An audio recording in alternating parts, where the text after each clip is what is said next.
We continue now at the top of Daf Yud Chesam and Aleph and Meseches Yoma. This is Yoma Daf 18a.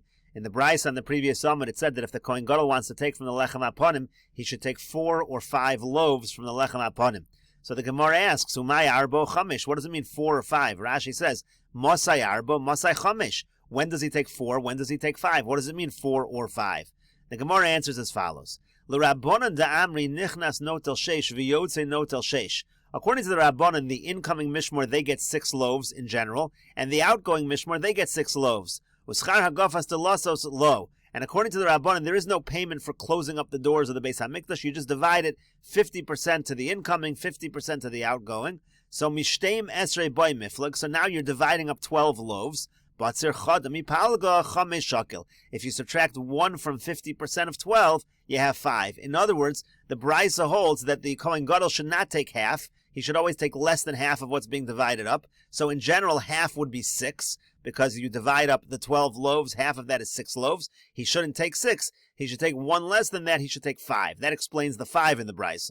Rabbi Yehuda damar nichnas notel sheva. Now, according to Rabbi Yehuda, the incoming mishmor actually gets 7 loaves. Shtayim b'schar hagafas delasos, because they get paid 2 extra because they have to close up the doors of the Beis HaMikdash. Rashi over here says, Rabbi Yehuda damar nichnas notel shtayim below machlokas. They get 2 and they don't have to divide that up at all. B'schar shu megif l'matzoy Shabbos dalsos hazar v'chel v'heichol v'lishkos shepaschu shachris mishmor sheyatzalo. So they have to close up all the doors of the Azara, the Chel, the Heichel, all of those things which have been opened. That's the job of the incoming mishmor it's the job of the incoming mishmor to close those up. So therefore, 2 of them you don't count. So may eser boy miflag. So now you're really only dividing up 10 loaves. Shein hashtayim bos b'machlokas. The 2 that are for payment, that's not divided up. Kischorim, that's their payment. That's their wages.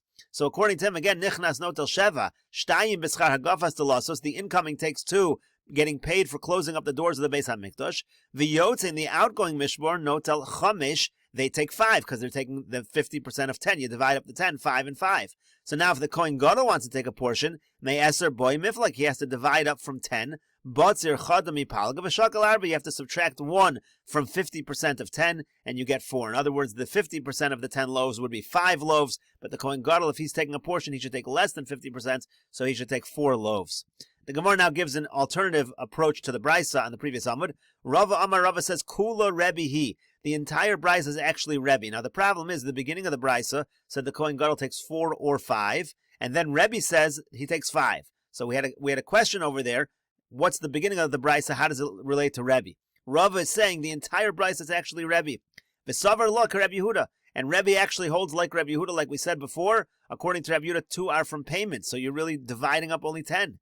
V'elamai arbo, so if that's the case, why is he taking 4? Hachamish boy lemishkal, it should just be 5. Because according to Rebbe, the Kohen Gadol takes exactly 50%, he doesn't deduct at all. How come over here it says 4 or 5? And the Gemara says, Lokash is not difficult. Hadi'ika mishmar hamisakev. One's talking about a situation where you have a mishmar that's staying extra time. Hadileka mishmar hamisakev. In the other situation, there was no mishmor staying extra time. Rashi over here explains. Pa'amim sheyamtiv chol b'sheni b'Shabbos v'yesh mishmor maktim uva me'erev Shabbos. Sometimes Yontiv will fall out on Monday, and one of the mishmors will come early. They'll come already erev Shabbos. Umisakev ad regel, they'll stay till Yontiv. Shekol mishmoros bos b'regel. The mishmoros, they all come during the holiday. During the Yom Tovim, all the mishmoros are on duty. Pa'amim shemotzei Yontiv erev Shabbos. Sometimes motzei Yontiv is going to come out on erev Shabbos. V'mishmoros holchos l'mekomam be'erev Shabbos, and most mishmoros go home on erev Shabbos. V'yesh mishmor shemisakev shaman motzei Shabbos, but some stay a little extra. Utanan Meseches Sukkah. So it says in the Mishnah Meseches Sukkah, what do you do in this situation where you have mishmaros that really they could go home, or really they didn't need to come early, but they wanted to come because it was easier for them to come the Shabbos before Yontiv or the Shabbos after Yontiv. So in those cases, Shabbos Shabbasocha Regel Hayukala Mishmar Shabbos Bechiluk Lechem Aponim. Obviously, Shabbos within the holiday period, everyone has to divide up equally the Lechem Aponim. V'chein Yontiv hasamach l'Shabbos ben milfonel. Let's say you have Yontiv right next to Shabbos, right before it. Shein yicholim lashav b'Shabbos l'mekomon ben milachareh shal karchan hein makdimin lavo me'erev Shabbos. Whenever Shabbos comes out, your Yontiv rather comes out, whether Yontiv comes out right before Shabbos, whether Yontiv comes right after Shabbos. In that case, they're stuck for Shabbos. Hayukalim mishmar Shabbos b'chiluk lechem aponim. In that case as well, all the mishmaros divide up the lechem aponim. Sharei al karchan shon sham, because they have no choice. Everyone has to be there for Shabbos. V'arei kashabbos shabbasocha regel. It's no different than Shabbos during the holiday itself. However, chol yom echad lahafsik beintayim. What if there's a day in between the Yontiv and Shabbos? So in those cases, omil faneh could be before it, kagon shekol hamoed b'chamishi b'Shabbos, meaning maybe the holiday ended on Thursday. Omei achareh shehizchel hamoed b'sheni b'Shabbos, or maybe the holiday starts on Monday. You have a Sunday in between. Lo hoyalem lahaktem lavo milifnei haShabbos. So in that case, they didn't have to come. So einon shavos ela mishmar hamisake b'Shabbos. Bein shu mishmar echad, bein shu mishmaras harbe. Anyone who does choose to say for Shabbos, doesn't matter how many mishmaras, no tel shtei chalos. They take 2 chalos. V'hashar mischalkos lemishmar hayotze v'nichnas shezmano kavula os Shabbos. The other, the remaining lachem aponim, is divided evenly among the outgoing and the incoming mishmar. So that's the situation over here. So in such a situation where you have mishmar hamisakev, I'iko mishmar hamisakev, if there is, the Gemara says, if there is a mishmar hamisakev that stayed through Shabbos, so mishmona boy lemiflag, now you're only dividing up 8, because again, 2 are going towards payments for the incoming mishmar to close the doors, and now another 2 are going for these extra mishmaros who stayed for Shabbos. So therefore, v'shakal arba, therefore you only have 8 left, and if the Kohen Gadol takes, he's going to take 4. He takes exactly 50% according to Rebbe. Ileka mishmar hamisakev. Now, if you don't have a situation where there's a mishmar hamisakev, me'aser boy lemiflag, then it's a normal Shabbos. You divide up from 10, v'shakal chamish, and he takes 5. The Gemara only has one question on this. If you're going to say the whole brayso is Rebbe, ihachi, if that's the case, my Rebbe Omer liolam chamish. Why does the next sentence of the brayso say Rebbe says it's always 5? It's not always 5. We just said before that sometimes it's 4 according to Rebbe, and on that the Gemara says kasha, that indeed is difficult. And the Gemara continues with the Mishnah, Masru lo zikeinim miziknei bezdin. They give the Kohen Gadol elders from the zikeinim of bezdin, the Korin lefana b'seder hayom, and they read the psukim of the Seder Hayom to the Kohen Gadol, so he should be accustomed what he will be doing on Yom Kippur. V'yomrim lo, and they say to him, Ishe Kohen Gadol, karata b'ficha. They say, Kohen Gadol, you should read with your own mouth, Shema shachachto, Shema lo lamarta. Maybe you forgot the avoda, or maybe you never learned it. Erev Yom Kippurim shacharis ma'amidan oso b'shar mizrach. On Erev Yom Kippur in the morning, they put him at the eastern gate. U'ma'avirin lefan of parim ve'elim uchvasim. They pass in front of him the bulls and the rams and the sheep. Kadeshi makir v'rogel be'avoda. That way he'll recognize them, and again he'll become accustomed to the avoda that he's going to do on Yom Kippur. Kol shivas hayamim lo hayumonin mimenu ma'echol u'mishta. For all 7 days before Yom Kippur, where he's separated, they don't prevent him from eating and drinking. However, Erev Yom Kippurim chashecha, on Erev Yom Kippur as it's getting dark, lo hayu manichan oso lechol harbe. They don't allow him to eat a lot. Mipnei shahamaychol maybe as hashena, because the food is going to cause him to become sleepy. We don't want him to become sleepy going into Yom Kippur. And the Gemara says, B'shalom Hashem hashachach l'chayoy. I understand you need to read him in these 7 days before Yom Kippur from the Parsha, from Parshas Acharei Mos. That makes sense. Maybe he forgot. It makes sense. El Hashem lo lamad, but you're saying maybe the Kohen Gadol never learned these halachas. Mimukminan ki agavna. Are we going to appoint someone to be Kohen Gadol who's so ignorant? V'atanya, but we learned in a brayso of Kohen hagadol me'achav. The pasuk says the Kohen is gadol me'achav. Shehei gadol me'achav. He has to be greater than his brethren. B'choach, b'noi, b'chachmu, v'osher. In terms of his strength, in terms of his beauty, in terms of his wisdom, and in terms of his wealth. So you see, he has to have chachma. So how could you have a Kohen Gadol who never learned? Acherim omrim, others say, minayin sheme'ein lo she'achav ha'kohanim megadlin oso. How do you know if the Kohen Gadol doesn't have wealth, that's okay? We just provide him money. His brethren, the other Kohanim, provide him money. Talmud lomer v'hakohen hagadol me'achav, gadeluhu mishalechav. We understand the pasuk to mean that you should raise him up, provide him the funds from his brethren. In other words, according to the Acherim, that requirement that the Kohen Gadol be wealthy, it's not a requirement. It's not required. Rather, we just will give him the money if we appoint him Kohen Gadol and he's not wealthy. In any case, we have a question over here. How could you have a Kohen Gadol who's ignorant? And the Gemara answers, Amar Rav Yosef. Rav Yosef says, Lokash, it's not difficult. Kan b'mikdash rishon, kan b'mikdash sheni. In the mikdash rishon, all the Kohanim Gedolim, they were not ignorant. They understood all the halachas. But in mikdash sheni, you did have ignorant Kohanim Gedolim. The Amar Ravasi, because Ravasi says, Tirkava de dinri, a half a saw of dinarim, Ailalei Marsa bas baitos liyanai malka. Marsa bas baitos, she gave that to Yanai Hamelech. She was the very wealthy wife of Yoshua ben Gamla. Al du'ukme li Yoshua ben Gamla b'kohani ravrave. She gave him this money that Yoshua ben Gamla, her husband, should be appointed a Kohen Gadol. So you see, the point is that in the second Beis HaMikdash, people could become Kohanim Gedolim in theory, even if they were not learned. And the Gemara continues at the 2 dots, quoting the Mishnah, Erev Yom Kippurim Shachris v'chulu. It said that Erev Yom Kippur in the morning they would pass the animals in front of the Kohen Gadol. So Tana Afasi'irim. So there's a brayso that includes also the goats. They would pass the goats in front of the Kohen Gadol. Betana didon my time alotana siirim. Now, how come our Mishnah doesn't have goats in there? So kevan dal chet ka'asu, because since the seirim are brought for sins, chol shadaiti, that's going to cause the Kohen Gadol to be depressed. We don't want to pass the seirim in front of him. Ihachi, if so, parnami al chet hudasi. The bull also is brought for a sin, so why do we pass that in front of the Kohen Gadol? So the Gemara answers, Par kevan da'olav yalechav hakohanim hudasi. When it comes to the bull, since that comes for the sins of him and his brethren, the Kohanim, B'yechav HaKohanim, when it comes to his brothers, the Kohanim, if there's somebody who did do an Aveira, who did sin, the Kohen Gadol is aware of it. And on the contrary, this will remind him of his responsibility to have this person do Teshuvah.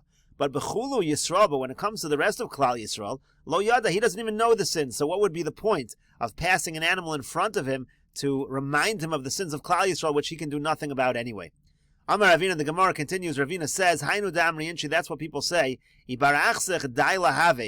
the son of your sister becomes an officer, meaning like a police officer of the government, chazi b'shuka kamei lo sachl, if you see him in the marketplace, don't pass in front of him, meaning he knows you, he's going to take advantage. Rashi says, b'shuka kamei lo sachl, mitoch shahaya makircha, since he knows you, mitchilaf originally, baki bo shrechu v'masecha, he knows about your wealth and he knows your deeds. Limtso alila ligvos mimcha mamon, so he'll be able to find an excuse to get money from you. That's the same idea over here that the Gemara was saying. The Kohen Gadol is aware of the sins of the other Kohanim. And the Gemara continues at the two dots, quoting the Mishnah, Kol shivas hayamim lo hayumonin v'chulu, it says for the 7 days before Yom Kippur, they don't refrain from giving him all kinds of foods. And the Gemara says, Tanya, we learned in a brayso, Rabbi Yehuda ben Nekusa Omer, Rabbi Yehuda ben Nekusa says, Machilan oso salosos uveitzim, we feed him fine flour and eggs, kedei lamasmaso, that allows him to go to the bathroom easier, that way he won't have to go to the bathroom on Yom Kippur. Rashi over here says, Machilan oso erev Yom HaKippurim shachris, we're talking about erev Yom HaKippurim in the morning, salosos uveitzim, the fine flour and the eggs, kedei lamasmes achilash b'meyav l'shal shalo, shlo yitztarech l'nekav of l'machris. This allows him to go to the bathroom now, so he won't have to go to the bathroom tomorrow. Amru lo, so they said back to him, back to Rabbi Yehuda ben Nekusa, Kol sheken shatam mevioli dechimam. On the contrary, those kinds of foods bring a person to become a Baal Keri, which is a kind of tumah that we're trying to avoid right before Yom Kippur.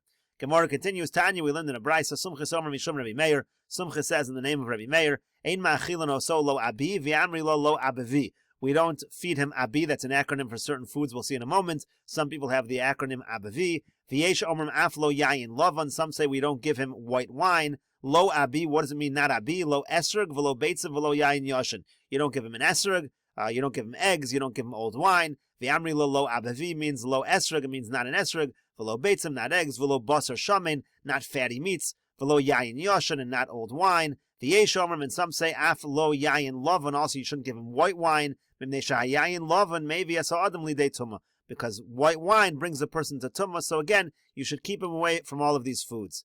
And the Gemara continues, Taner Rabbana, we learned in a brayso, Zav, when it comes to a Zav, Tolin lo b'meichel v'chol minei meichel. We try to say that maybe the tumah really came because he ate certain things. Maybe he's not actually a Zav. Rashi over here says, Zav tolin lo b'meichel, im achal meichel harbe mikol min, shu tolin lomar shamach masarov meichel ra. Maybe let's say the person ate a lot of foods from different kinds of foods that we can assume maybe that caused the person to see an emission. V'eno zav l'tumas shivu l'karban. Maybe the person's not really a zav, so we assume that it came from the food.